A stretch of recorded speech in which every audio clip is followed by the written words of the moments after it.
Well, we are continuing on in our series called A Better Home, and we launched this series last month with the big idea in week one that when you have a view, when you live in light of your future home, it changes how you approach your present home and all the things we've talked about, your church, your life, and yourself. We've talked about how living in light of our future home changes things, which brings me to this Colts jersey. Because this is my present home, although you know I'm not from Indianapolis naturally. I thought I would wear this today so you can see what a Colts jersey looks like in February. Oh, I'm sorry. No, forgive me.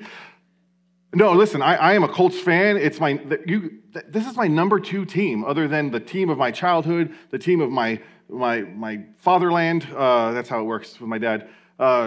I'm a Seahawks fan, but I'm a Colts fan. I hope they go to the Super Bowl one day. I hope to be here and cheer together the Colts in the Super Bowl, unless they're playing the Seahawks. I'm all in. And I'm going to be here for you because here's what's going to happen, and I'm convinced of this. If the Colts should win the Super Bowl, I'm here for you because while you'll be happy, there will also be this touch of disappointment. Don't believe me? Let me tell you. 3,295 days ago, on February 2nd, 2014, my Seattle Seahawks won Super Bowl 48 against the Denver Broncos 43-8. After 37 seasons of being an absolute losing franchise, we won the Super Bowl. And I could have told you on February 1st of 2014, if this happens, if they could pull this off. They were the great underdogs over the Broncos, if you remember that year. If this happens, I will never, I don't know that I prayed this, but God, if you give me this, I won't ask for anything else. You know, we kind of do those things, right? The Seahawks won, and it was nice, and I enjoyed it. But it didn't deliver the satisfaction I was expecting it to deliver. It wasn't as sweet as I thought it was going to be. I thought, this is going to be sweet, but it didn't deliver. So you could say it was, in a way, a touch disappointing. It was good, but it was just somewhat good. It was somewhat satisfying. And if something is somewhat satisfying, what is it ultimately? Unsatisfying. I hope that happens. I hope you get to enjoy a Colts unsatisfying Super Bowl victory one day. Satisfaction is one of those things where if we live in light of our better home, we see satisfaction differently. The Rolling Stones have a song, I Can't Get No Satisfaction. Did you know how theologically deep that song really is? Because I try, and I try, and I try. I can't get no, Yeah. John D. Rockefeller was asked this question, titan of industry, a century ago. We all know his name, even though he hasn't been around in a while. How much money is enough to make you satisfied? Really rich man for his time, really rich man for our time. How much money is enough? You know what his answer was? Just a little bit more. We kind of chuckle because, it's a funny answer, but it's an honest answer. And if we're honest, as much as we don't like to admit it, many times that's our answer too. Just a little bit more. From where I am, just a little bit more. Just a little bit more. I think this search for satisfaction applies whether you're a Christian or non-Christian. And this is the beautiful thing about a message like this. If you're a non-Christian, I think there is something for you to take away. The most important thing I think we take away would be who we are, what Jesus Christ has done. But even if you're not a Christian, there's something that's here in terms of satisfaction, because we all desire it, we all look for it and seek for it. Whether you have money or stuff, or you don't, we're all still desiring it. And we're going to get into that. If you have your Bibles, turn with me to Ecclesiastes chapter 5. And as you do, let me give you a little background. Ecclesiastes is attributed to Solomon, King Solomon, the son of David. He says it in chapter 1, verse 1. It says that, it's from the teacher who is the son of King David. So King David only had one son who was king. That was Solomon, so it's attributed to Solomon. The theme, one of the major themes in it is that there's an emptiness in life without God. When we look for meaning in wealth and work and power and knowledge or pleasure, it ends up leaving you empty. And all those things that we look to give us life, kind of our poor substitutes. And King Solomon was wealthy. King Solomon was one of the richest men on earth. There was not much, there wasn't anything that he couldn't have. Listen to how Solomon describes it in Ecclesiastes 2. I told you to go to 5, but let me read you 2, how he describes himself. So I was far wealthier than all my predecessors in Jerusalem, yet I maintained my objectivity. I did not restrain myself from getting whatever I wanted. I did not deny myself anything that would bring me pleasure. So all my accomplishments gave me joy. This was my reward for all my effort. Yet, when I reflected on everything I had accomplished and all that the effort that I had expended to accomplish it, I concluded all these achievements and possessions are ultimately profitless, like chasing the wind. There is nothing gained from them on earth. So the richest man who didn't deny himself anything, who got whatever he wanted, ultimately said, these things are not satisfying. It's like chasing the wind or chasing a mirage. You ever drive on a highway and you see the sun reflecting on the road in front of you and it looks like water? Like that's the closest I've ever come to a mirage. I've never actually walked in the middle of a desert by myself and seen a mirage. But it's really just that thing that you keep walking towards, but you never get there. It happens on the interstate too. If you have your Bibles, we're going to be in Ecclesiastes chapter 5, starting in verse 10. And we're going to walk through this because what Solomon does is he gives us up front these 3 proverbs in terms of satisfaction and contentment. Let's look at verse 10. The one who loves money will never be satisfied with money. Now, I know this is not specifically a sermon on money. It's about satisfaction, but how much of our life do we seek satisfaction thinking, if I had just a little bit more, like Rockefeller, that'd be enough. Just a little bit more than what I have. So money being one of the major ways. So Solomon speaks on satisfaction, on contentment, specifically speaking of money here, but it's all throughout Ecclesiastes. The one who loves money will never be satisfied with money. He who loves wealth will never be satisfied with his income. This is so futile, or if you're British, futile. It's kind of a painful truth that he lays out here. That getting what you desire actually doesn't bring satisfaction. You think, if I just had this, it would be enough. And then you get it, and a Super Bowl win, a little bit more. Because there's always something else. There's always something more. There's always something new. Just a little bit more will never lead to contentment. It's like chasing the wind. It's chasing after that mirage that you'll never catch. It's futile.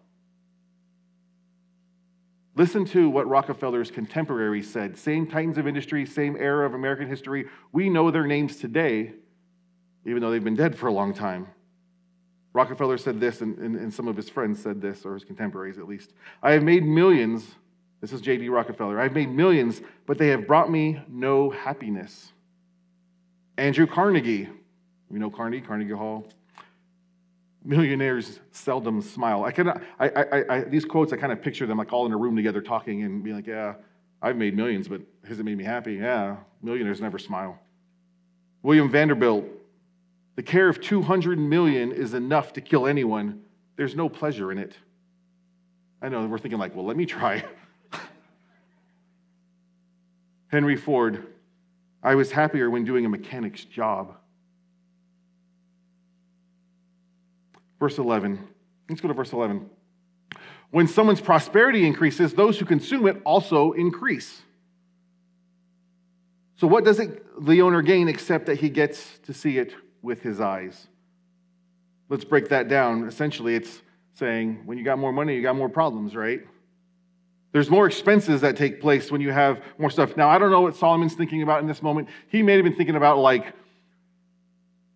I don't have a great word for this, moochers? Like who hang around when you have something that, when you have something, people want a piece of it, kind of like the star athlete is all alone when he's toiling in the gym or on the baseball field hitting off a tee by himself, and all of a sudden he signs that big contract, and now he's surrounded by all these people who want a piece of that. Or he could be thinking about hey, I have more stuff, but I have to pay more people to take care of my stuff. Solomon had a lot of stuff. He had a lot of estate, he had a lot of land, a lot of things going on in his life, but he had to feed slaves who would care for his estate. So larger incomes come in larger expenses. Am I right? Is that right or wrong? I think some of us who have had raises, we're like, yeah, I got a raise. And then you're like, where'd that money go? Kind of feels like the same thing. If not, yeah. Financial Peace University. You can sign up. No, I'm just kidding. And then the last half of that verse, so what does the owner gain except that he gets to see it with his eyes? Now, what does that mean? Like, the only benefit that the owner has is that he gets to watch it come and watch it go. It doesn't change his life. The greater wealth doesn't change anything, so it's not really worth it. What does the owner gain? The answer is nothing. The more you have, the more people want a piece of what you have. The more you have, the more you have to pay out, the more expenses increase, the more problems you have. It doesn't really gain you anything other than to see it come and watch it go in one hand and out the other. The third proverb that Solomon gives us here in chapter 5 of Ecclesiastes in verse 12. The sleep of the laborer is pleasant, whether he eats little or much, but the wealth of the rich man will not allow him to sleep. Now, if you've ever worked a laboring job or you've ever worked out in your garden, whatever it may be, if you exert yourself physically and, the laborer is especially in Solomon's day, that's a lower class, lower paying job, but it doesn't matter what they eat. They can eat steak, they can eat beans. They're going to go to sleep, and they're going to sleep well. They're going to find rest. But he says, the person who has wealth, that wealth is actually the thing that causes him not to sleep. That wealth that's supposed to give them rest, supposed to give them peace, keeps them up at night because they're worried about how they're supposed to protect it. They're worried about, so really, more money, in the myth is that we'd have more, we'd have more peace, more rest, more sleep. And he's saying, no, you have more worry and more anxiety.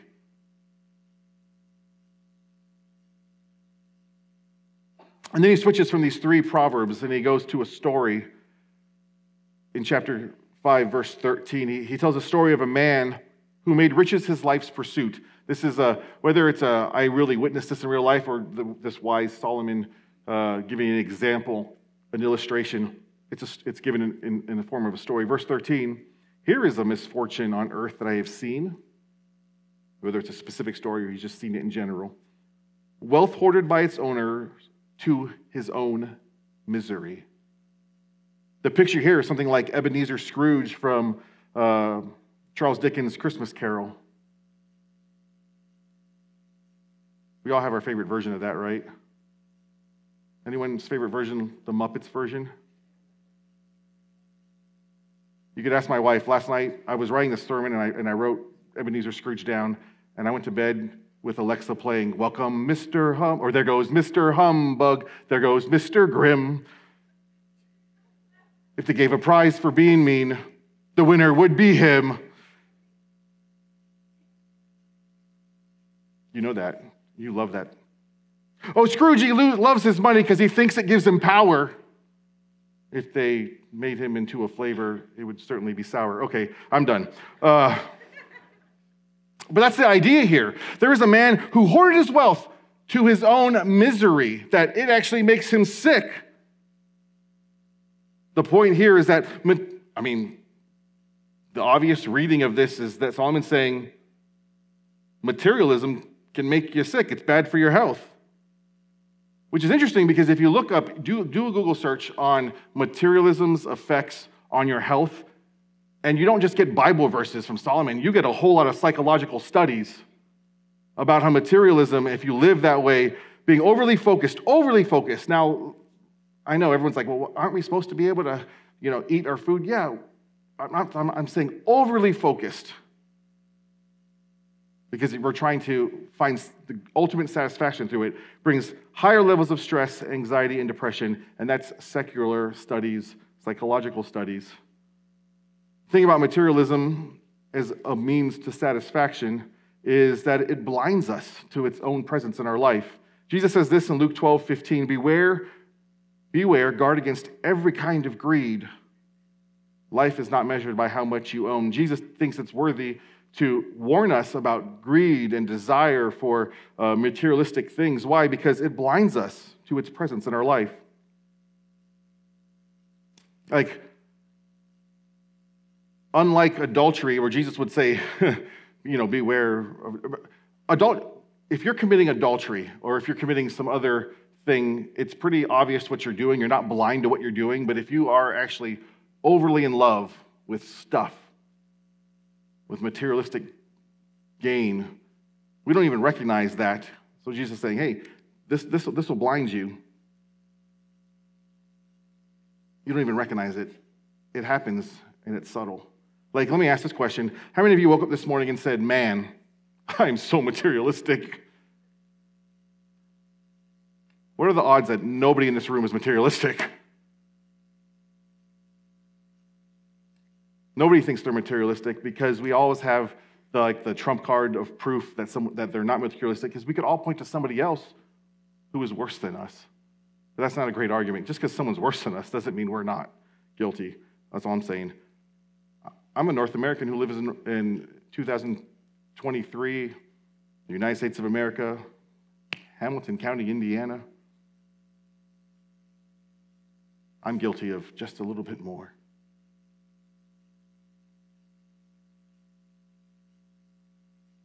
Materialism blinds us, and it enslaves us, and it blinds us to the fact that we are enslaved. It's scary because we think we're free. Verse 14, wealth. Now remember, this is the context of a story that he's telling about a man. Then that wealth was lost through bad luck. Although he fathered a son, he has nothing left to give him. He's saying, hey, this man who was sick, he was wealthy, he accumulated it all to his own sickness. Ironically, it was all gone. It didn't help the next generation. It can easily disappear. It's here today, gone tomorrow. Whatever that bad luck was, it sounds like maybe a bad business investment, which happens. He's saying it so easily disappears. It so easily evaporates. Listen to what Proverbs 23:5 says. When you gaze upon riches, they are gone, for they surely make wings for themselves and fly off to the sky like an eagle. This man had nothing to leave his son. He worked hard to provide an inheritance, but he was unable to. And the sad thing is, it was that desire to leave an inheritance, perhaps that desire, that was his excuse for pursuing and pursuing. We see this played out in our culture. The father who's at work all the time because he's doing what's right for his kids, but he doesn't spend any time with his kids. Verse 15. Just as he came forth from his mother's womb, naked he will return as he came, and he will take nothing in his hand that he may carry away from his toil. This is actually Solomon echoing Job in Job chapter 1, verse 21. Naked I come from my mother's womb, and naked I will return there. The Lord gives, and the Lord takes away. May the name of the Lord be blessed. And then in verse 16 through 17, we see kind of a rhetorical question. What did he gain? The answer is nothing. Let's read it. There was another misfortune. Just as he came, so will he go. What did he gain from toiling in the wind? The answer is nothing. Surely he ate in darkness every day of his life, and he suffered greatly with sickness and anger. What did he gain? Nothing. Here's the big idea I want you to take for you today. Whether you're a Christian or not, I think this applies, and it's this. And it's what you do from there, whether you're a Christian or not, that changes. If you can buy, borrow, or save it, you'll never find ultimate satisfaction in it. There's always room for just a little more. If you could buy, borrow, or save it, you'll never find ultimate satisfaction in it. And in Solomon's day, there was less it's to choose from than in our day. Like, you went to work and you ate and you found a little pleasure here or there with your income, but you probably couldn't do much. Think of all the things that we have that are it's that we can pursue to bring satisfaction. So I'm going to add to this. If you can experience it, if you can visit it, if you can see it, if you can make it, if you can taste it. Heather and I went away for our 20th anniversary. We were in Paris shortly after we came here. You may recall this in November of 2019. And I remember sitting in Montmartre. I don't know how you say that. We sat in this restaurant, kind of stumbled upon it, and it was like this magical moment. We're eating this meal. And for the last 4 years, I just want to go back and eat that meal because that would bring me satisfaction. I'm guilty.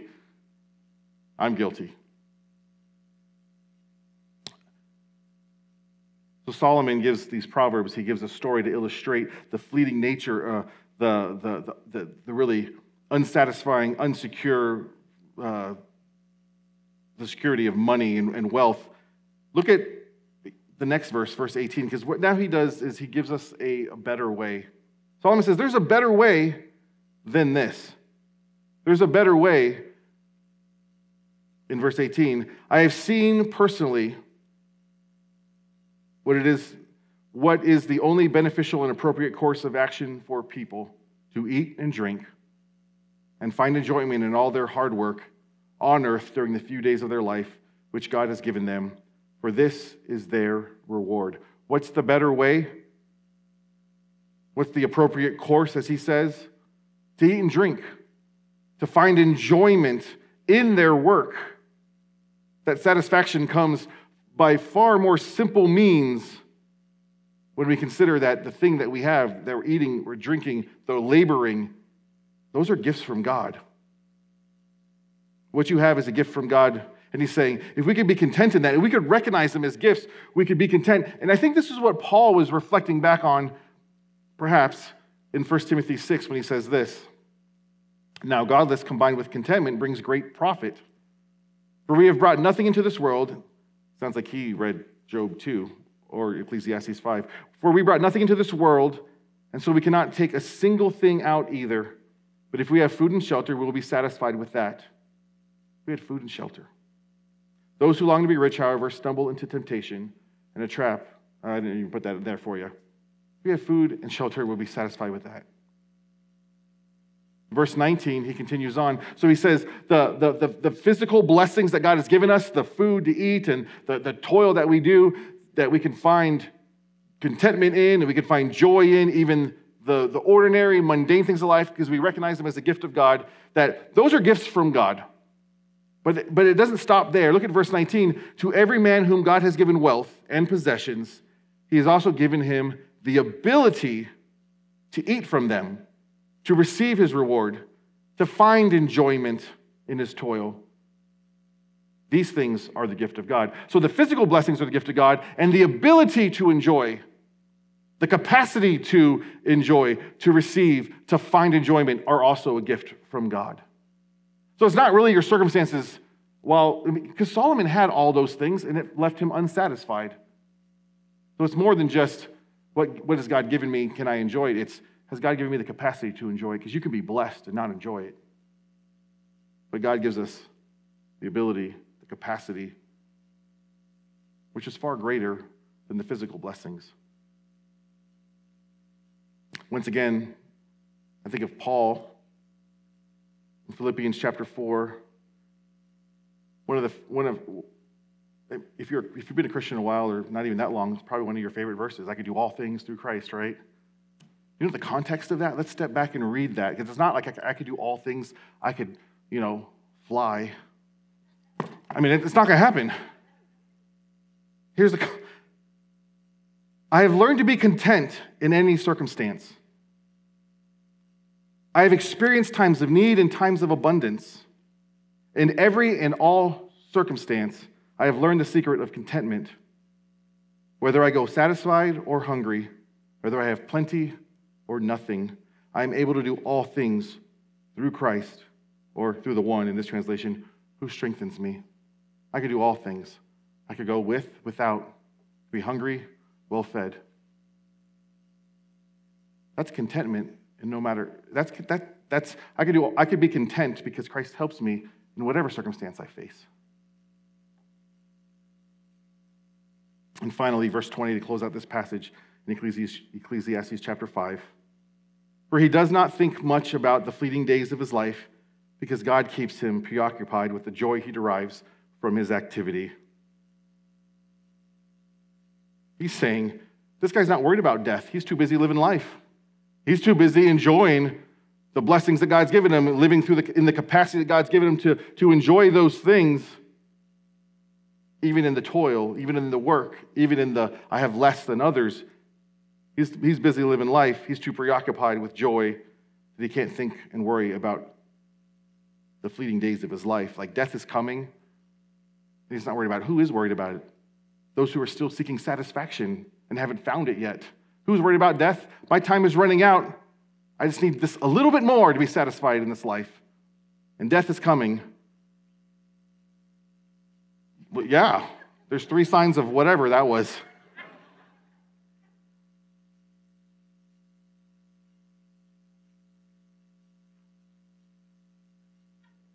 You know what? I don't know what I was going to say. Oh, okay. One day we're going to make we're going to cut the sermons up and get all the reels where people's phones go off or making so on series talking, and it's going to be awesome. I love it. If you can buy, borrow, or save it, you'll never find ultimate satisfaction in it. There's always room for a little bit more. So let me give you 2 things as like the walk-away application from this. First of all, I would say don't settle for contentment. Aim for it. And I say that because most of my life, when people say we should be content, what they're really saying is you should just settle for what reality is, right? I've heard and thought of the word contentment as settling for less than what I really want. Contentment's not I guess I'll just settle for this. Aim for it. It's a gift in the Bible. Contentment is a gift and a command. Let me speak kind of where we are in this world. If you consider yourself rich, most of us probably don't, but by the world standards we are. So if you are rich, don't be surprised. When I say rich, let's bring it down. If you drove here in your car today and you woke up in a warm house and you took a hot shower, according to most people on the globe, you're rich. Don't be surprised when the accumulation of things disappoints you. Don't be fooled into riding the cycle of chasing satisfaction, getting the thing that you chased, finding that it's disappointing, and then having to chase something else. Disappointment, chasing. It's an endless cycle. Ultimately, as you chase those things, because here's the thing with Solomon. Solomon was the richest man. He had the ability to chase whatever he wanted to chase, and he had the means to. Most of us don't have them. Eventually, our money runs out, but our mirages don't. When we're chasing mirages, we're wasting our time, our energy, and our money. There are better uses for those things that God has blessed us with. And then the ironic thing is, God's gift to us, whatever we have, it doesn't feel like a gift. It feels like, okay, here's the gift that God's giving me. We don't recognize it as a gift. It's a means to get what I really, really want. It's a means to get the gift for myself. If you are poor, now let me phrase it for Hamilton County in 2023 in America.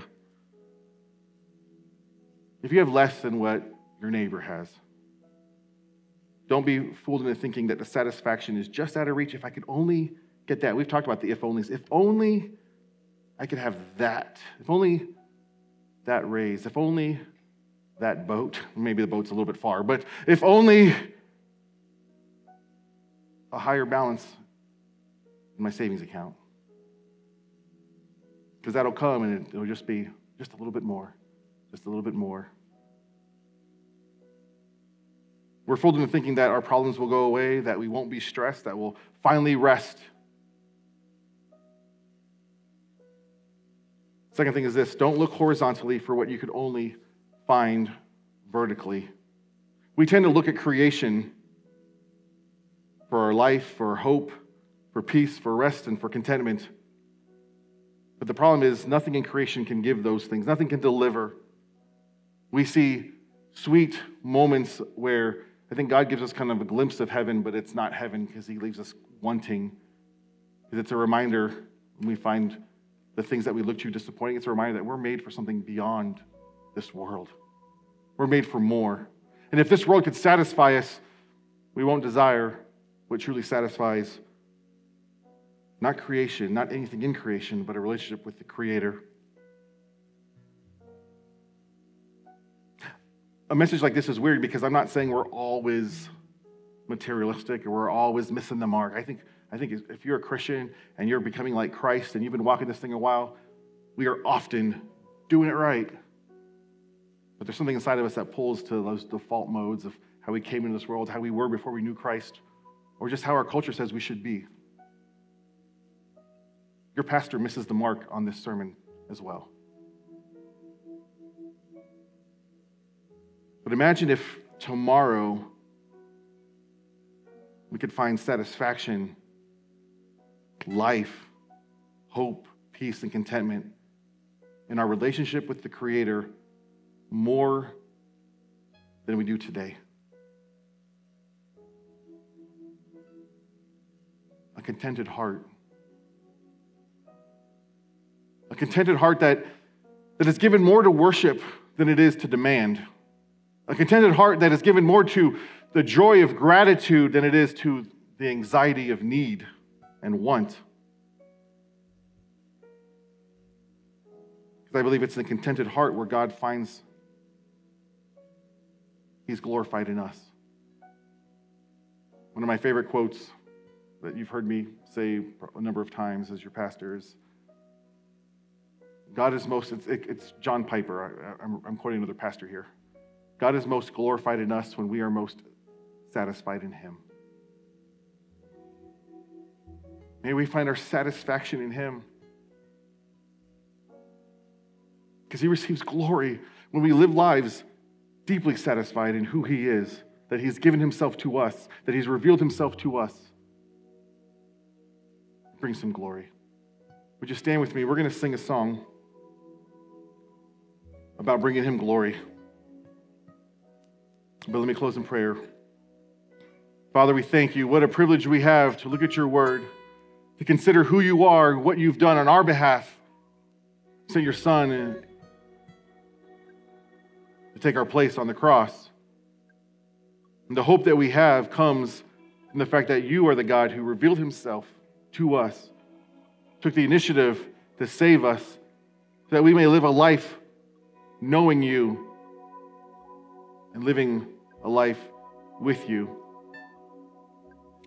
God, may we indeed find our deepest satisfaction in You, to bring You glory, to exalt You. May You be exalted in our life, in this church, in our homes. In Jesus' name.